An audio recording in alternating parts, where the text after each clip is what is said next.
కేతన్పల్లి మున్సిపాలిటీలో న్యాయం గెలిచిందన్నారు బీఆర్ఎస్ నేత బాల్కసుమన్. అన్యాయంగా మున్సిపల్ చైర్మన్ పీఠం దక్కించుకోవాలని సీఎం రేవంత్, మంత్రి వివేక్ ప్రయత్నాలు చేశారని విమర్శించారు. బలం లేని చోట మంత్రి వివేక్, ఎంపీ వంశీ ఎక్సాఫిషియోగా ఓట్లు నమోదు చేయించుకోవడమేంటని ప్రశ్నించారు. ఇప్పటికైనా కేతన్పల్లి అభివృద్ధికి ప్రభుత్వం సహకరించాలని కోరారు. వివేక్ గారు అంటున్నారు ఇది సజావుగా సాగే ఎన్నిక వీళ్ళే చేశారు. నేను ఒక మాట అడుగుతున్నా, మీరు ఆలోచించండి, అందరూ మీడియా ద్వారా రాష్ట్ర ప్రజలు కూడా ఆలోచించాలని నేను కోరుతున్నా.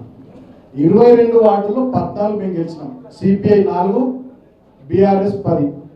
కేవలం 7 వార్డుల్లోనే కాంగ్రెస్ గెలిచింది, ఒక ఇండిపెండెంట్. ఏ ధైర్యంతో వివేక్ గారు వారి కొడుకు ఇద్దరు ఎక్సాఫిషియో ఓట్లు రాసుకున్నారు? ఇలా దీన్ని ఆలోచించలేదు. నేను అడిగేది విలువైన ప్రశ్న.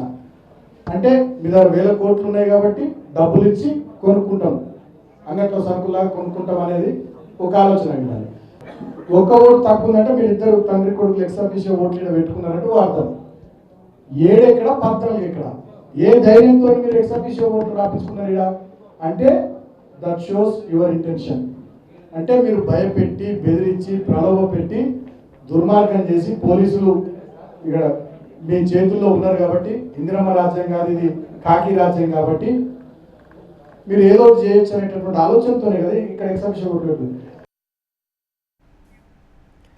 ఇక కేతన్పల్లి మున్సిపాలిటీని బీఆర్ఎస్ కైవసం చేసుకుంది. మున్సిపల్ చైర్మన్ గా బీఆర్ఎస్ కు చెందిన సంధ్యారాణి, వైస్ చైర్మన్ గా సిపిఐకి చెందిన సరిత ఎన్నికయ్యారు.